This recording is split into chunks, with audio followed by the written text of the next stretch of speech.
What's going on, everybody? It's me, Ben. I'm live here on a special edition of Have At It episode 101. And tonight we are reviewing Summerslam, both nights. Obviously, you're watching this live on YouTube on my YouTube channel, Ben Cornet 9015. Please give me a like, share, and subscribe. That would greatly be appreciated. As well on Facebook in the Ben Zone. So, man, this was quite a SummerSlam, both nights, obviously. Including the surprise, the big surprise, I should say more like a shock, because that's what it was. The return of Brock Lesnar. He is back. Um, and we never, I mean, even in the most obscured, like dirt sheets and media, wrestling media outlets, we didn't really hear anything about a Brock Lesnar return or a possibility of a Brock Lesnar return. But kudos to WWE for keeping it on the down low and giving us the big shock of the whole 2 nights. And we thought last night with Seth coming out, cashing in his Money in the Bank briefcase, winning the title off CM Punk right after Punk won it. We thought that was a huge surprise, but this one with Brock coming back overtook everything, made it even a bigger surprise. So, yeah, this was, and I got to be honest,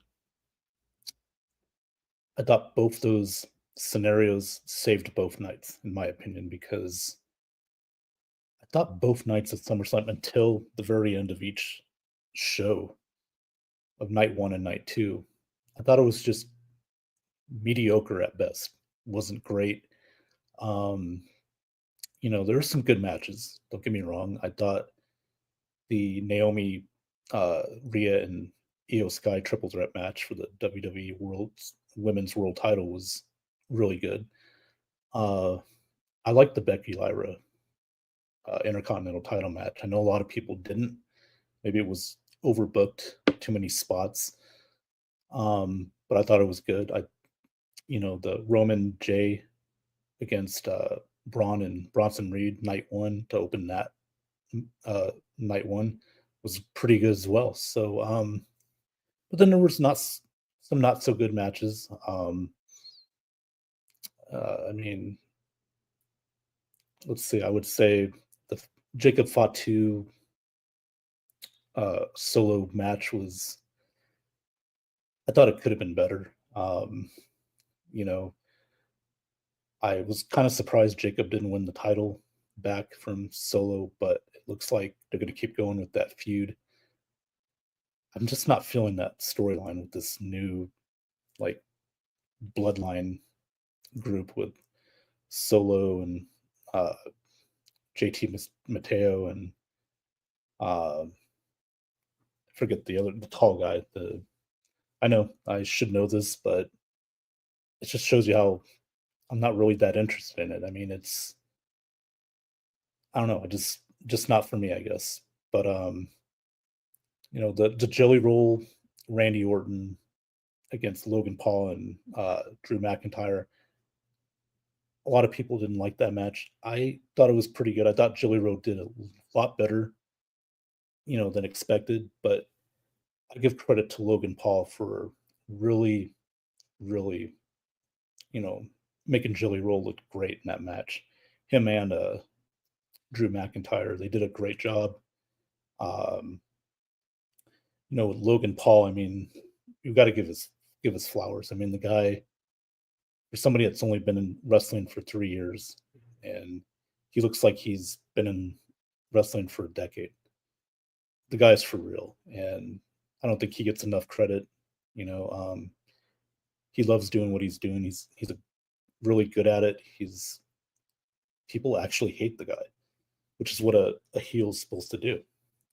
That's what a bad guy does. It makes you boo him, makes you hate him, and so credit to Logan Paul. He's just such a great performer.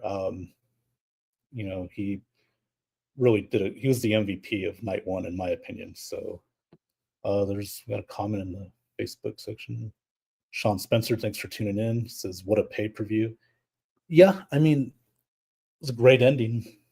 great ending, but I think before that it just kind of it was okay. Um, the TLC six tag teams match was pretty good as well. A lot of great spots in there. The Wyatt Six, they retained the tag team titles. It's just me, but I'm not interested in it. The Wyatt Six don't do it for me. Um, I get it. It's a tribute to Bray, the late Bray Wyatt, but you're never going to get that magic back. And I know they're trying, but I just didn't feel it. I thought the women's tag team title match was better. Um, I was a little surprised they took the titles off um, Raquel and Roxanne, but they gave it to Alexa and Charlotte, which that's okay. I mean, that was night one, by the way, and that's okay with me. I mean, uh, I think they'll make good tag team champions. It'll gives them something to do. Um, it does take Charlotte out of the women's title picture, puts her in a tag team title program with Alexa, and it's I'm entertained by it. I think both these women at this point deserve a run as a tag team, and it's something different. So I'm not seeing the same old Charlotte Flair and all the title programs, singles title programs. And Alexa, she kind of needed something different. She's been kind of floating around since she came back at the Royal Rumble earlier this year. It's kind of been on and off. Um, they're trying to find something for her to do. So putting her together with Charlotte, to me, seems like it's a pretty good idea. So, and they are now the tag team champions, and I'm curious to see where it goes. And I think it'll be pretty good. Um, what else we had? Speaking of the women, the WWE Women's Title match between Tiffany Stratton and Jade Cargill. Tiffany retained it. I would have thought this would be the spot where you give the belt to Jade. Um, there's a lot of things going on online with people saying that maybe Jade's not quite ready as far as the in-ring work goes. She still needs some time in the ring. Well, if that's the case, then why did you put her in this match with Tiffany Stratton? I mean, if you're going to make a star, why not put it on Jade? Make her a star, work on her she could still work on her in-ring stuff. She's got the look. She can do a promo.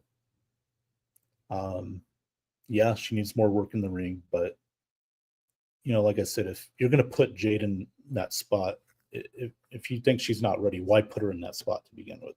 Is what I'm saying. I don't think it did anything for Tiffany.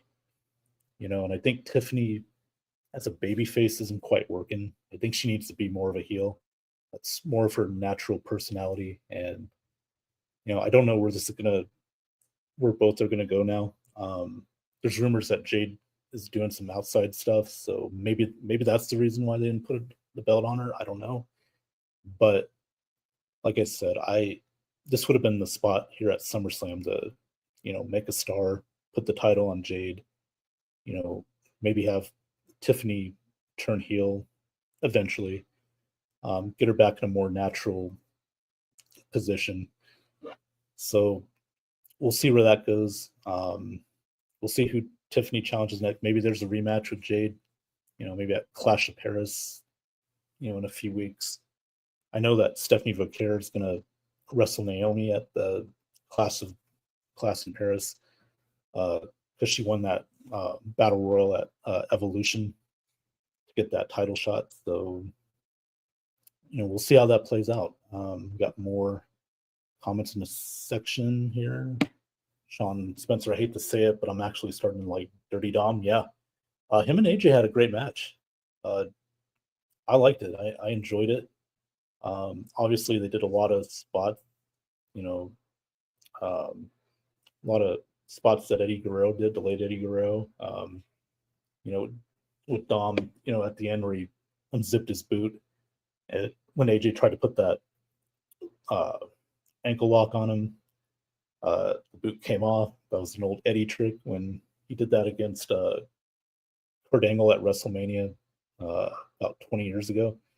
Um, so there's a lot of little Eddie spots in that match, which I thought was fun. I enjoyed it. So, but yeah, I figured Dom would keep the title. I mean, they're not ready to take it off him yet. Um, he's you know he's really improved both as a wrestler and as a performer. Um, he's doing some great stuff right now, and he's only going to get better. And with AJ, I mean, he's at that age now where he's going to start putting people over. I don't think he minds that at all. He made Dom look great tonight, so I thought that was one of the better matches of the night in night two. So yeah, Sean, I love Charlotte and Alexa Bliss's friendship and tag team. Yeah, it's grown on me.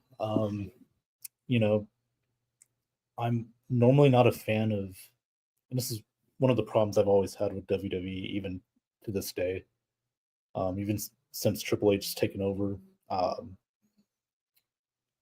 feel like they have a habit of putting two singles wrestlers, really good singles wrestlers, together as a tag team and giving them the belts instead of putting it on an actual tag team. Um, I think that for a while there they weren't doing that, and then all of a sudden now Triple H is doing it again. Now, I don't hate it, but I just hope that doesn't keep becoming once again becoming a uh, an issue. You know, but it does give elections Charlotte something different. Like I said earlier, I'll give him that. And at this point, Charlotte's won every singles title, and Alexa, she's needs something to do. Um, I think we all thought when she first came back that she would join the Wyatt Six, but I'm kind of glad she didn't. I think that would have brought her down. And again, with the Wyatt Six, I'm not feeling it. I just I don't know. Maybe it was just the crowd tonight, but I can't really say it's been the crowd. They've been on SmackDown recently, last few times, and they've gotten a decent pop. But you know, I just to me, maybe it's just me. They don't do it for me. So I don't know. And another person that doesn't do it for me, and I know a lot of people love him, um, is Karrion Kross. He had his match with Sami Zayn last night. The match that was one of those matches I couldn't get into. Um, and it's not just on Karrion; it was Sami too. I mean, I think I see where it's going with Sami Zayn. It's going to be a redemption story, trying to get him to be the a world champion. Try to get him there maybe by WrestleMania. Um, but maybe Sammy needs a change in character. Maybe he needs to turn heel because I don't know. It's fell flat. And with Karrion Kross, I just don't see it. What am I missing with him as a fan? Because a lot of fans love him. They love what he's been doing the last few months. Ever since he went off script, that interview, I think it was during WrestleMania weekend. It caught a lot of views online. People started to get behind him. Um, but to me, I don't see it, and it's not connecting with me. And in the ring, I don't think he's a bad worker. I just think that he doesn't do enough to um, elevate his opponent, and I don't think he gives enough from his opponent. What I mean by that is the bumps and everything like that.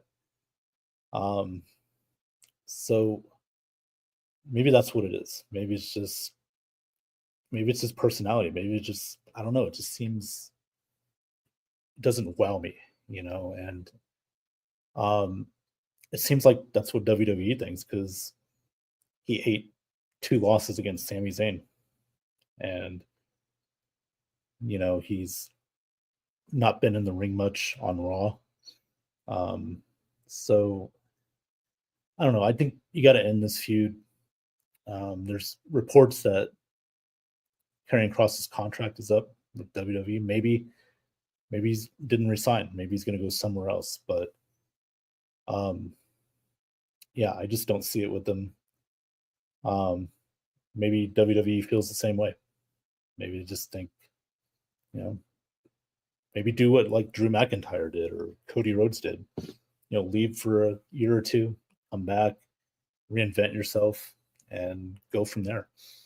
You know, Karrion Kross and TNA would be fun to watch. Um, you know, or AEW. I mean, although I fear that with AEW, they don't know how to, you know, book wrestlers, certain wrestlers the right way. But I don't know. Whatever it is with Karrion Kross, I just don't see it. I know a lot of people do. That's fine. But I don't know. I don't know. Maybe I'll miss something. Maybe I have to go back and watch some of these matches to see what's going on because it's just not connecting with me. And it seems like WWE feels the same way. And as far as Sami Zayn goes, I mean, he needs something different as well. I mean, he's kind of been floundering. You would have thought a match like this would be, a program like this would help Karrion Kross, but it would maybe help Sami Zayn to get back to, you know, being that guy from like last year when he beat Gunther for the Intercontinental title, ended his 660 some odd day reign. Uh, but speaking of Gunther and CM Punk, there's a lot of people that are criticizing this match online last night. They thought it was too slow, too um, just wasn't enough action. But the old school wrestler in me loved it because that's what it was like back in the 80s and 90s. At least the early 90s. You slow the pace down. The heel dominates throughout the match. Babyface makes the comeback. And Punk sold a lot of stuff for Gunther, and Gunther looked great. Made him look really good. CM Punk made Gunther look really good out there. Made him look like a dominant world champion, and that's what it's supposed to do. And the match was fine with me, and I enjoyed it. I thought if CM Punk would win this match, we could see a cash in possibility, and that's what we did. Seth Rollins came out. The way they did it, you thought, oh, okay, well, Seth was on crutches, and he's just playing mind games, and then all of a sudden he walks back, limps back there, and then throws the crutches down, and then takes the knee brace off, the jacket off, and goes down there, beats up Punk, gives the briefcase to the ref. She rings the bell, and then Seth Rollins, hit him a few times with the briefcase, and then did the curb stomp, pinned him 1, 2, 3 to win the title, and that was a great way to cash in, and probably one of the best cash ins I've ever seen. The other one I thought was the one Seth did like 10 years ago at WrestleMania when he cashed in on Roman and Brock during their match. So, Seth Rollins has been he's been a part of two of the best cash ins, in Money in the Bank history. The CM Punk one was really good as well. Against Jeff Hardy several years ago. So yeah, I really enjoyed it. And now that Seth's back, that's good. That's good for Raw. That's good for Braun Breaker. Good for Bronson. Uh, Breaker. That's another guy I gotta say is a main eventer, future main eventer in WWE. He's just so great. Um, love me some Braun. He hopefully he's okay because I saw that there's a video on X a little while after their match. He was helped off the out of the ring by a ref. He was limping a little bit, and he had his right leg wrapped around when he went and celebrated with Seth. Hopefully, it's nothing serious, because you don't want to lose a guy like Braun Breaker. He's really, really gotten over really well. He's been one of the best things about Raw. So hopefully he's okay. Um, and then the main event tonight, Cena and Cody Rhodes. I thought Cena would win. I thought he would. I thought it would be another one of those like, okay, did Cena really um, mean what he did? He's not gonna. Is he gonna swerve us again? It's just pretending to get back to being a good guy, and then he'll do something drastic at the pay per view. But he did not. It was it wasn't a clean match. It was a street fight. Anything goes, but there were no shenanigans, no nothing. Cody won it. Um, shook John Cena's hand. Let Cena have, the ring to himself, just to thank the fans. But then I kind of knew something was going to happen because again, they were going a little long with it. And then once Cena was about to get out of the ring, Brock Lesnar's music hits, and here we go. Again, nobody, including myself, had Brock on our SummerSlam bingo card. We thought there was something still going on with the lawsuit, but I found out. I read a little bit a couple days ago. He was cleared of the allegations, so now it makes sense that okay, he's cleared of this stuff, and according to what I read, now that was online, that was on social media. Who knows? Um, but now he's back, and it makes sense because he and Cena they have a big rivalry over the years. You know, Brock's dominated John Cena, and this could be the last feud for Cena in WWE before he walks away for good. And what better opponent to have than Brock Lesnar, one of your former rivals? So they've had a lot of hard hitting matches, and Brock when he came out, he looks great. I mean, he looks like he's still in incredible shape. It's been, I would say, what, a couple years now since we last seen Lesnar. So, I think it was SummerSlam 2 years ago against Cody Rhodes when Cody beat Brock, and that was the last time we saw Brock Lesnar. So, he's back now. Still looks as good as he did a couple years ago, and John Cena, they're going to go at it. When's that going to take place? When's that match going to take place? I think they build it up for a little bit. You want to put something like that on a big show, maybe Survivor Series, or maybe December when Cena has his last month there. There's rumors that WWE is trying to get a show in Boston. That's where Cena's from, that area, for his final match. Maybe that's when he goes up against Brock Lesnar. You build that program for a few months, and Cena only has so many dates left as well, so he's not going to be on every week. I assume Brock Lesnar's not going to be on every week either. So, they got time to build this up, and build it up to where it's must see TV. So I'm all for it. I actually like this for John Cena. As far as Cody Rhodes goes, who does he go up against next? That'll be interesting. Um, I I don't know. That's gonna be very interesting to see who he goes up against. Um, I don't know. We'll have to see how it plays out on SmackDown. I'm hearing that Cody's is going to be filming a movie, Street Fighter. So that's kind of one of the reasons why I thought maybe they wouldn't put the belt on Cody and Cena would win the night because Cody's going off to film some scenes for the new Street Fighter movie coming out. So that is a bit of a surprise, but um, but he's the champ now, and we'll see how it plays out.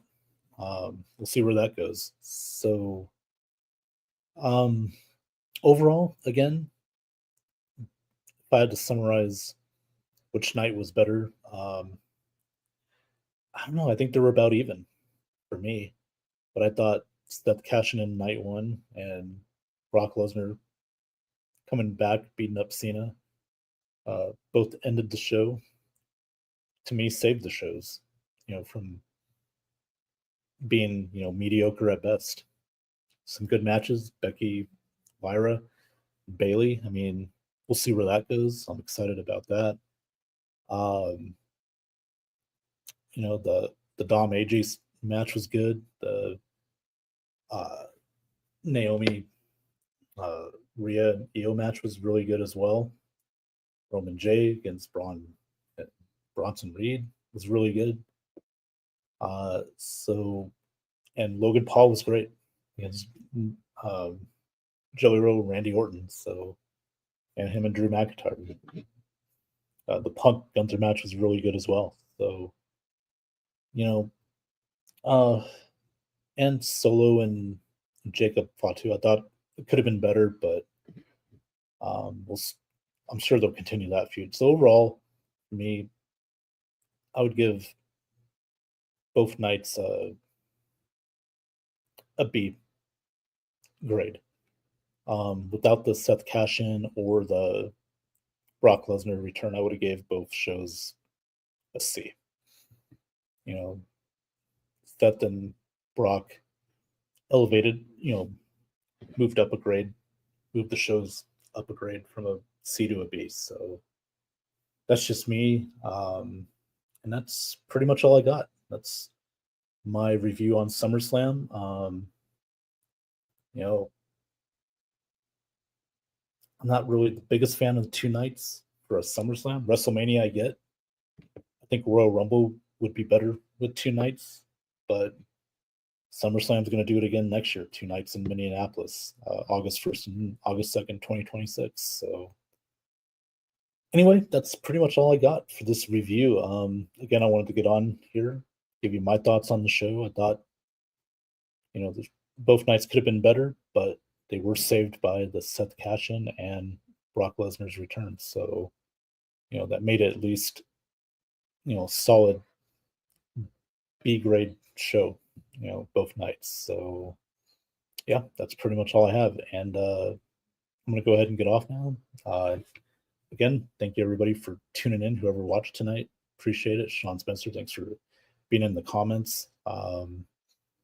And that's all for now. So, next time we'll have a Have At It episode 102. Then we'll get into more football. Obviously, football season's coming up. It's already happened with the Hall of Fame game. And then starting Thursday, we're going to have preseason games. So we're going to have a lot to talk about over the next several months. And there's going to be more Have At It shows. So, and Sean, thank you. Good stuff, buddy. Appreciate that, Sean. And that's all for now. So, guys, have the great rest of your few hours left on the weekend. And I will see you next time right here on Have At It. Take care, guys.